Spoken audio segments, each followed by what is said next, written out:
Siemka, ja jestem Adacho i w społeczności fanów Dragon Balla utarł się przez lata taki stereotyp, że Dragon Ball Z i wszystko to co kiedyś, to było brutalne, to było surowe, to było wspaniałe, to się oglądało, a potem jak przyszła nowa era, zwłaszcza Dragon Ball Super, to ta cenzura sprawiła, że po prostu nie dało się tego oglądać, bo nawet jak komuś została przestrzelona klatka piersiowa, to jedyne co tam miał, to czarną dziurę, a jedyne co wypluł z ust to była biała ciecz.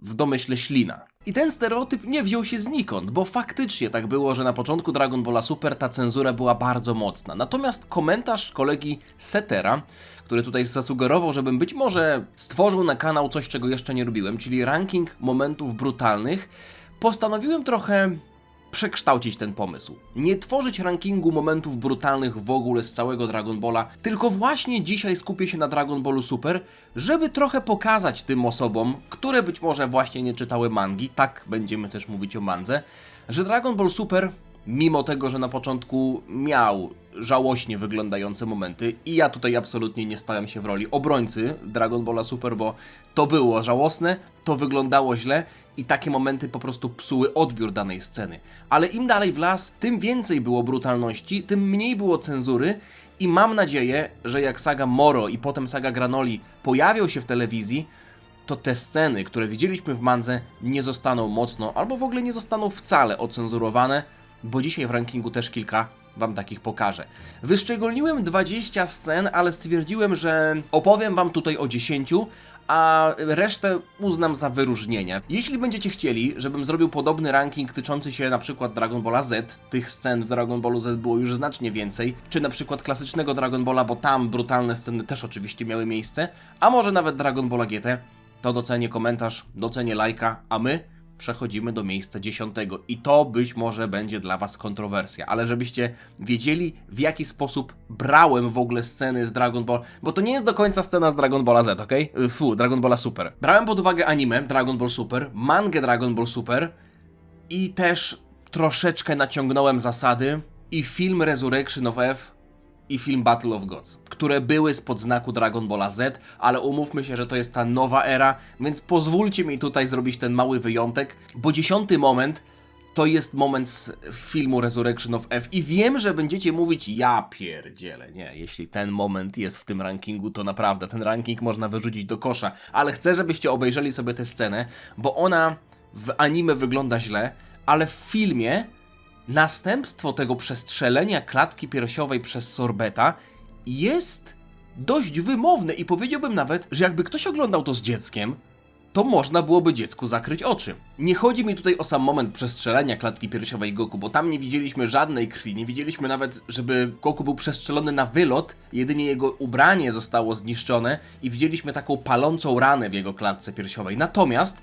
to, co było później, czyli Goku upadający na ziemię, będący cały w siniakach i widzieliśmy też na jego twarzy, że są czerwone zadrapania, czerwone siniaki, a nie tylko jakieś, wiecie, kurz, brud i piach. On był kopany przez Freezę wiele razy, jego klatka piersiowa, tam gdzie miał tę dziurę, była przez Freezę miażdżona stopą i Freeza, można powiedzieć, że w tamtym momencie się nad nim po prostu dość brutalnie znęcał. Więc o tym momencie można śmiało powiedzieć, że był on brutalny i tak jak ten moment sam w sobie jest kontrowersyjny, bo Goku w Super Saiyanie Blue w nowej transformacji, którą przypominam, że w tym filmie pokazał po raz pierwszy, jest przestrzelony przez nawet nie pistolecik, bo pistolecik był w wersji serialowej.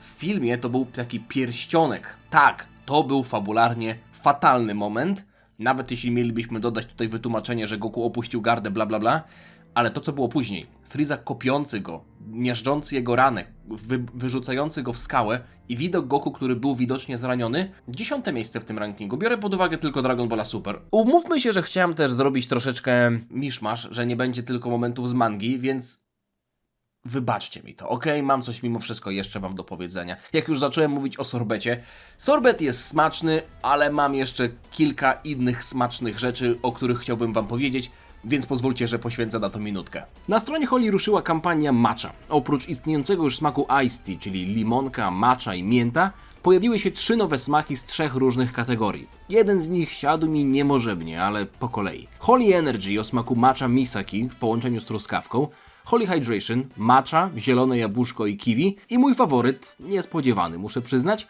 Holy Milkshake, czyli matcha latte. Tak mi zasmakowało, że aż sobie wsypuję więcej, żeby smak był mocniejszy. Smaki nie są limitowane, a to oznacza, że wchodzą do oferty na stałe. Mimo wszystko to, co najważniejsze, zostaje bez zmian. Zero cukru w składzie, naturalne aromaty, łagodny smak, znikoma ilość kalorii i jedna puszka, w której macie 50 porcji na 50 napojów. Jak na co dzień pijecie sklepowe energole o smaku palpitacji serca, to naprawdę lepiej przerzucić się na Holy. Lepsza alternatywa dla waszego ciała i portfela. A z kodem ADACHO macie dodatkowe 10% zniżki na zakupy na stronie Holy, do której linki znajdziecie w opisie filmu i przypiętym komentarzu. A jak nie możecie zdecydować się na jeden smak, odpowiedzią będzie Starter Set Deluxe, którego cenę również obniżycie moim kodem zniżkowym. Dzięki za uwagę, wracamy do odcinka. Okej, my przechodzimy do miejsca 9 i tutaj przechodzimy do filmu Dragon Ball Super Broly. Scena, w której Broly dosłownie wyżywał się na Goku, ciągnąc jego twarz po ścianie lodowca. Tam tak naprawdę żadnych wielkich ran nie widzieliśmy. Ten film nie miał praktycznie w ogóle krwi i miał oczywiście sceny, które można byłoby uznać za brutalne albo za bezpośrednie, dość bezpośrednie, kiedy na przykład Paragus był z najbliższej odległości zabity przez Freezę, albo w ogóle kiedy Freeza był przez, nie wiem ile tam dokładnie trwało to, ale pół godziny lekko, może nawet godzinę, był klepany przez Broly'ego, ale samo klepanie, samo okładanie kogoś ciosami niekoniecznie musi wiązać się z brutalnością. Jakaś nadgorliwa mama mogłaby powiedzieć, że mój synek nie będzie nawet czegoś takiego oglądał, rozumiem, ale scena, którą nazywam sceną brutalną, kładzie dodatkowy nacisk wizualny na to, co aktualnie się dzieje. I w przypadku tej walki, kiedy Goku był jeszcze w Super Saiyanie Godzie i Broly znęcał się literalnie nad nim, widzieliśmy Broly'ego, który chwytał go za nogę, ciskał nim o ziemię jak mokrą szmatą, a potem chwytał go za głowę i jego twarzą rył po prostu po ścianie lodowca i chwilę później widzieliśmy, jak Goku stopniowo traci przytomność, bo jego, powiedzmy, źrenice zaczynały migać. Oczywiście jak człowiek naturalny w prawdziwym świecie traci przytomność, to jego oczy nie zaczynają migać, ale w przypadku anime jest to taki zabieg kosmetyczny po prostu, więc cała ta sekwencja uważam, że była brutalna nie pod względem tego, że zobaczyliśmy jakieś wielkie obrażenia, ale choreografia była, tak jak mówię, dość intensywna. Na miejscu 8 znajduje się scena, być może o której część z was w ogóle nie pamięta, ale pamiętam, że jak oglądałem to w anime, jestem wręcz pewien, że mówiłem o tym na YouTubie, jeszcze za czasów Akademika 2018, to była scena, która na mnie zrobiła wrażenie, bo to musiał być niesamowity ból, jeśli mielibyśmy się wczuć w rolę Freezy na turnieju mocy, który był katowany przez Toppo już w trybie destruktora. Zwłaszcza chodzi mi o moment, w którym głowa Freezy była miażdżona przez Toppo. Toppo tę walkę potraktował personalnie, zwłaszcza biorąc pod uwagę, że przed samą transformacją w Boga Zniszczenia Freeza wyzywał go od śmieci i mówił, że śmieci muszą zostać wyrzucone. No, sytuacja się szybko odwróciła o 180 stopni. Toppo wbijał tak potężne ciosy w brzuch Freezy, że aż widzieliśmy, że jego ciało jest rozciągane. To też jest typowo Dragon Ballowy motyw. No ale mówię, ta scena, w której Toppo w końcu wykorzystał te swoje wielkie łapy do czegoś innego niż tylko strzelanie pociskami z palców, tego Justice Flasha, i złapał głowę Freezy i zaczął ją miażdżyć. A potem jeszcze z perspektywy pierwszoosobowej widzieliśmy, jak Freeza upada na ziemię, Toppo go kopie i Freeza nieprzytomny zlatuje gdzieś tam na skałę.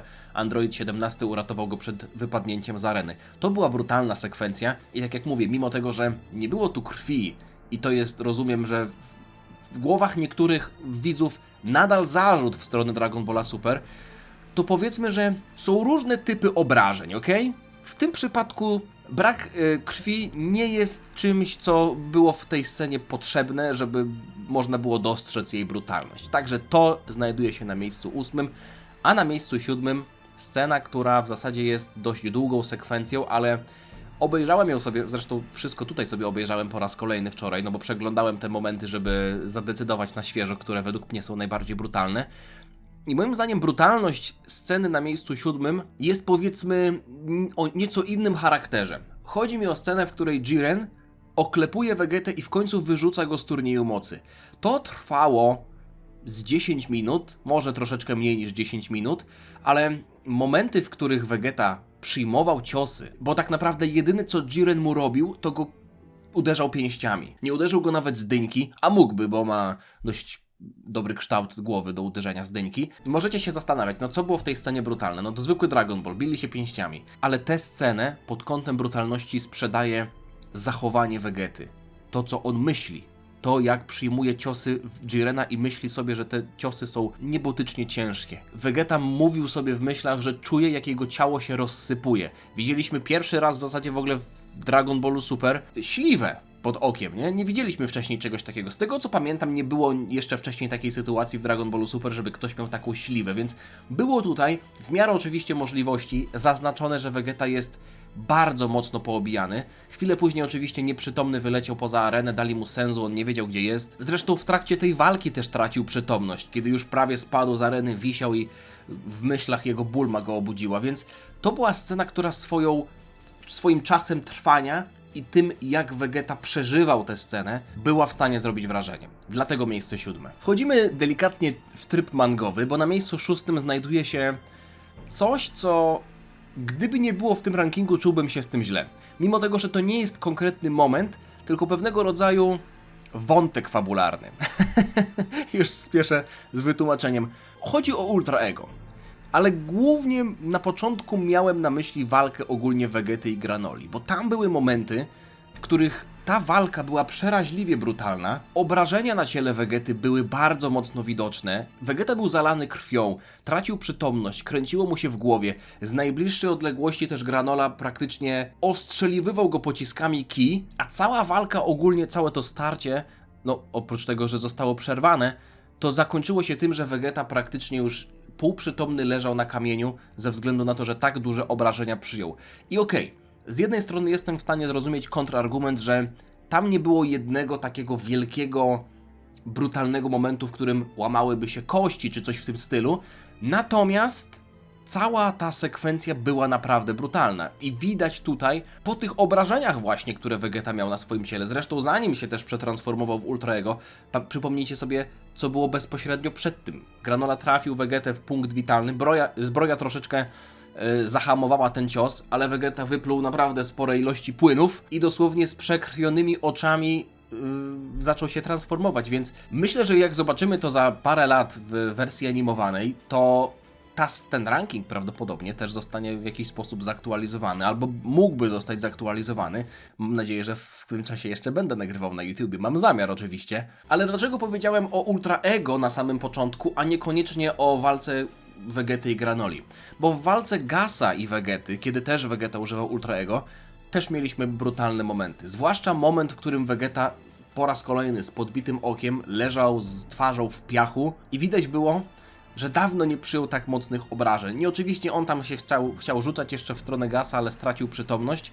I okej, można, powiedzmy, słowo brutalność interpretować na różne sposoby. Czy chodzi tutaj o widoczne obrażenia, czy chodzi tutaj o jakieś konkretne ciosy, w jaki sposób to interpretujemy, czy chodzi o może brak cenzury. Ja to interpretuję tak, że Ultra Ego Vegeta walczył w brutalny sposób i też fakt, że on przyjmował spore obrażenia, w zasadzie to na tym głównie bazowało, nie? Więc tak to interpretuję, mam nadzieję, że rozumiecie, o co mi chodzi. Ale przechodzę do top 5 i tutaj jest sytuacja z Sagi Moro, która nie jest związana bezpośrednio, no jest związana pośrednio z Moro, bo nie chodzi o Moro, tylko o Saganbo. Saganbo, który był napychany energią Moro, więc Moro, powiedzmy, uczestniczył w tym pośrednio. Sytuacja, w której jeden z podwładnych Moro był wysłany do tego, żeby przeciwstawić się Gohanowi, Piccolo, androidom i też Jackom. Potem oczywiście do walki wkroczył Goku, walczył z Saganbo w Super Saiyanie Blue. I w momencie, w którym Saganbo, powiedzmy, nie dorównywał poziomem do Goku, Moro ładował go coraz bardziej energią. I na początku to się wydawało problematyczne dla naszych bohaterów, bo Saganbo stawał się po prostu silniejszy i mieliśmy coraz silniejszego przeciwnika, mimo tego, że to była tylko zwykła płotka. Moro, główny przeciwnik, stał na skale. Ale chwilę później zaczęło się to przeradzać w koszmar samego Saganbo, bo jego ciało po prostu już nie wytrzymywało tej ilości energii, którą Moro w niego wpakował. I w ostatniej sekwencji tej walki widzimy bardzo wymownie wyglądające momenty, kiedy po kolejnej dawce energii, którą Saganbo przyjmuje od Moro, zaczyna mu lecieć piana z pyska, znikają jego źrenice, wyglądał już tak, jakby miał bliżej niż dalej do swojego końca I to nawet jeszcze nie był koniec, bo chwilę później Moro po raz kolejny wzmocnił Saganbo i nawet Saganbo był w stanie jeszcze wypowiedzieć parę słów, że Panie Moro, on jest mój. I chwilę później ciało Saganbo nie wytrzymało. Praktycznie mieliśmy tutaj chyba jakąś implozję. Saganbo wybuchł w środku. Widzieliśmy, jak jego zęby nawet wypadają z jego ust, jak piana oczywiście wypada, jak on się od środka po prostu, on od środka wybucha. Przez to, że ta energia go zniszczyła od wewnątrz, zniszczyła jego organy. To było przerażające i mimo tego, że na zewnątrz, Saganbo na zewnątrz też był bardzo mocno pokiereszowany. Ale moim zdaniem to jest o tyle tak ciekawa scena, że to co na zewnątrz to nawet nie było najstraszniejsze w tym wszystkim. Wersja kolorowa jest o tyle lepsza, że w wersji czarno-białej można pomylić na przykład zadrapania z jakimiś zabrudzeniami. I nie ma dodatkowych detali, takich jak na przykład dodatkowe przekrwienie oczu. W wersji kolorowej to jest obecne i oczywiście to jest wersja oficjalna, także sugeruje się tutaj tym, że jeśli zostało to pokolorowane w taki sposób, to znaczy, że te obrażenia u Saganbo faktycznie występowały. Jest to mocna scena, uważam, że zasługuje na miejsce 5, ale na miejscu 4 znajduje się scena, która mimo tego, że pod kątem samej fizyczności nie jest aż tak zaawansowana, to jej brutalność polega na czymś innym. I uważam, że ten ranking jest o tyle ciekawy właśnie, nie chcę dmieć we własną trąbkę, chodzi mi tylko i wyłącznie o to, że spektrum tych momentów jest o tyle szerokie, że każdy z nich oferuje coś innego. I tak jak w przypadku Saganbo mieliśmy bardzo mocne naruszenie wewnętrznych organów Saganbo, tak w przypadku 4 miejsca brutalność polega na czymś innym. Jest to scena, w której Zamasu i Goku Black przybijają Goku do ściany i mówią mu prosto w twarz, z uśmiechem na ustach, że zabili jego rodzinę. I widzimy to, jak Goku przybity, przedziurawiony, jeszcze nie wiem w sumie dlaczego Goku Black przebił Zamasu, w sensie to wyglądało fajnie, że Goku Black zza pleców Zamasu przebił Zamasu i też Goku. Zamasu oczywiście był nieśmiertelny, ale czy to oznacza, że nie czuł bólu? No chyba czuł, nie? Po prostu ten ból mu nic nie robił, ale czuł ból. Więc Zamasu mógłby powiedzieć, kurwa, co ty robisz? No ja wiem, że jestem nieśmiertelny, no ale bez przesady, to nie jestem twoim przeciwnikiem, ale okej. Opowiadali tę całą historię Goku, jak ukradli jego ciało, jak pozbyli się go na oczach Chi-Chi i Gotena, a potem zajęli się też samą Chi-Chi i samym Gotenem. To była przerażająca scena i tutaj musicie się zgodzić, jakby już rozumiecie o co chodzi, na czym polegała brutalność tej sceny. Wiadomo, sama rana nie pryskała na wszystkie strony i tak dalej, ale myślę, że to jest dodatkowy plus tej sagi i to nie jest tak, że jestem jakimś szczególnym fanem takich scen, albo inaczej, że mam jakiś fetysz związany z tym, że jedna osoba znęca się nad drugą. Nie, absolutnie, ale właśnie to, że Zamasu i Goku Black jako ci antagoniści byli w stanie wywołać cierpienie nie tylko ciosami, powiedzmy, albo jakimiś zwykłymi atakami fizycznymi, to myślę, że jest dodatkowy plus ze względu na to, że po prostu historia jest w ten sposób bardziej interesująca i troszeczkę różni się od tego, co widzieliśmy do tej pory w Dragon Ballu. Idziemy dalej. Dość znana scena, na którą bardzo czekam w anime i mam nadzieję, że ona nie zostanie ocenzurowana, zwłaszcza biorąc pod uwagę, że tutaj nawet nie chodzi o ten pierwszy moment, kiedy Moro, po tym jak stracił rękę, przedziurawia klatkę Goku, jednocześnie regenerując swoją rękę. No, tutaj mieliśmy to pokazane z kilku perspektyw i sam ten moment jest oczywiście bardzo brutalny, bo widzimy Goku, który jest przedziurawiony, ale potem widzimy Goku od przodu i chwilę później Goku, który bezwładnie opada i osuwa się praktycznie na ciało Moro, a Moro go odkopuje i Goku, no już można powiedzieć, że jest jedną nogą w zaświatach. Ale chwilę później zdenerwowany Gohan rzuca się na Moro, a Moro wybija mu zęby i jeszcze chwilę później Piccolo jest też przedziurawiony przez Makanko Sapo. Myślę, że jeśli chodzi o stopnie tej brutalności, to idziemy troszeczkę w dół, bo w przypadku Piccolo to było jedynie światło, które go po prostu przeszyło. Natomiast ta cała sekwencja, zwłaszcza potem jak widzieliśmy widok tych bohaterów naszych, którzy leżą wszyscy nieprzytomni na ziemi, to było mocne i tak jak mówię, ten moment dostaje tutaj u mnie duży kredyt zaufania, bo on jest pokazywany jako jeden z brutalniejszych momentów w ogóle w mandze Dragon Ball Super i z tym się zgadzam, natomiast nie chcę bardzo, żeby on został zepsuty w anime. Bardzo nie chcę. Może być różnie.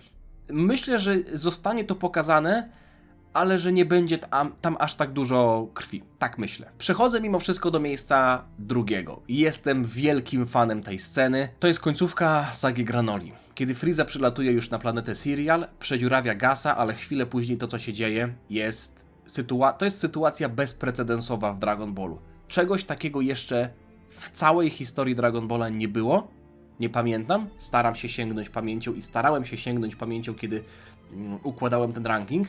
Ale Gas, który na naszych oczach wręcz życie z niego ulatuje, zmienia się w kubkę kości, która bezwładnie opada na ciało Frizy, rozsypuje się na ziemi, a następnie Frieza depcze czaszkę już nieżyjącego Gasa.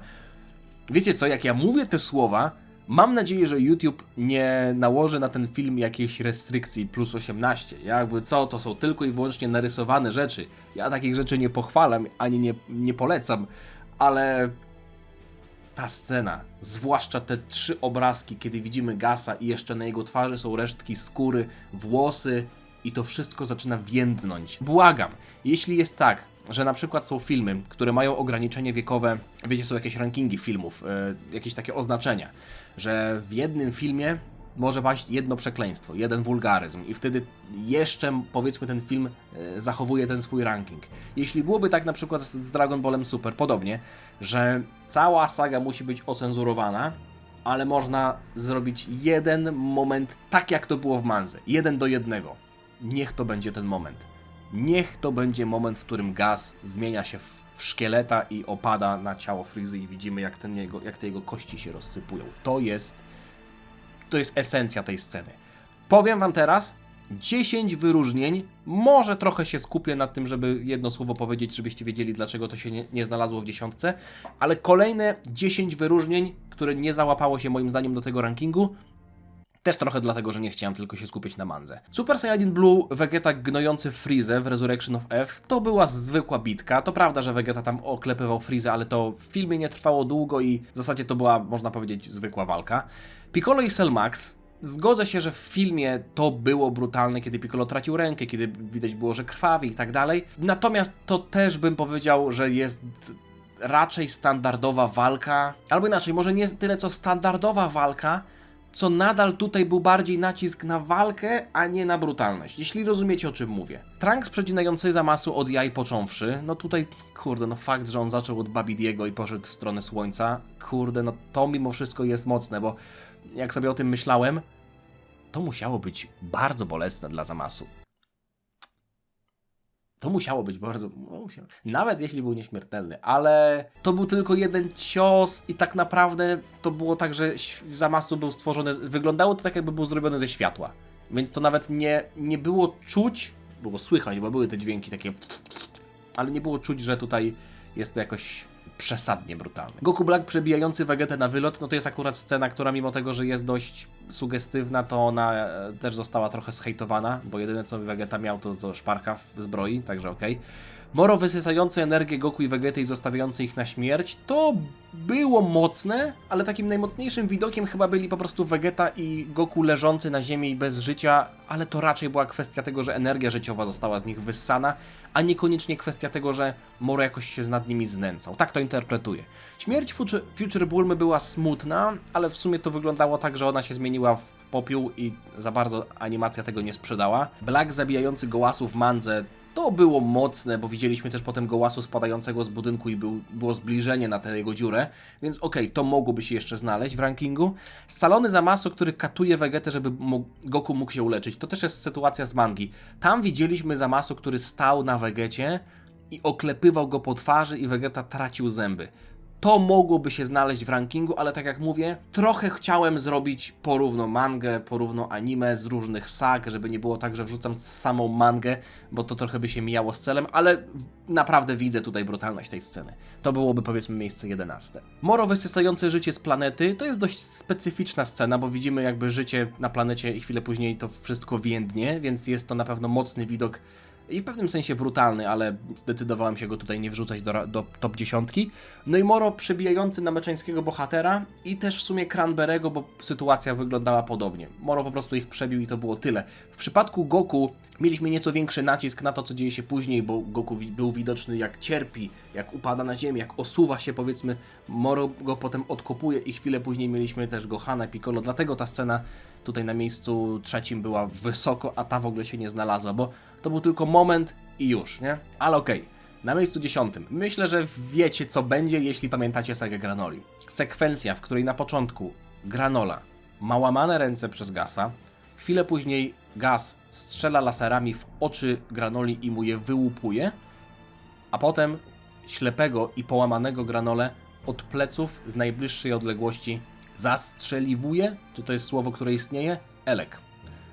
I to jeszcze na całym panelu, jest to poświęcony panel tej scenie. Ta scena pod kątem przedstawienia fizycznego cierpienia Granoli jest przeraźliwa. Natomiast uważam, że jej brutalność też polega na tym, że Granola nie jest jedynie zraniony fizycznie, ale też jest zraniony mentalnie. Wiadomo, że już w tamtym momencie walczył z Gasem, więc wiedział, że Hittersi są przeciwko niemu, ale to jest wręcz szczyt tej zdrady Eleka. Elek, który uważał, że Granola jest jego pracownikiem i tam, wiecie, mydlił mu oczy przez te dziesiątki lat. Jako jego pracodawca można powiedzieć, że prawie kończy jego życie, gdyby nie to, że Monaito że Granola został uleczony przez Monaito. To jest szczyt praktycznie cierpienia Granoli, fizycznego i mentalnego. I tutaj w zasadzie wracam do tego, co mówiłem wcześniej. Gdybym miał wybrać jedną scenę, która miałaby zostać przedstawiona 1:1, a reszta mogłaby zostać jakkolwiek ocenzurowana, no kurde, myślę, że tutaj akurat jest przestrzeń na to, żeby przedstawić to też dosadnie, ale jednocześnie trochę to ocenzurować. Gdyby ocenzurować tę kubkę kości, to w ogóle by straciło swoją moc. Ale moim zdaniem to jest najbrutalniejsza scena w całym Dragon Ballu Super. Bardzo mocna. Pamiętam, że nawet jak to wyszło, to niektórzy ludzie mówili, że to jest dość kontrowersyjne. Ja uważam, że takie sceny powinny się pojawiać częściej, w sensie nikomu nie życzę źle, zwłaszcza postaciom z Dragon Balla, wiadomo, zwłaszcza takim fajnym jak Granola, ale chodzi mi tutaj o to, że ta manga nie powinna się bać pokazać czegoś dosadnie. I tutaj tak było. I za to się kłaniam. Dziękuję Wam za uwagę. Mam nadzieję, że Wam się podobało. Zostawcie lajka, jeśli Wam się podobało. I jeśli chcecie zobaczyć na przykład ranking brutalnych momentów z Dragon Balla Z. Dajcie mi znać, który z tych, które tutaj wymieniłem, wyłącznie też z wyróżnieniami według Was jest najbrutalniejszy. Być może o czymś zapomniałem. Nie jest to wykluczone, bo nie jestem alfą i omegą, więc jeśli są jakieś sceny, o których nie wspomniałem, dajcie znać w komentarzu. Postaram się Wam odpowiedzieć. A póki co, miłego dnia Wam życzę. Dziana!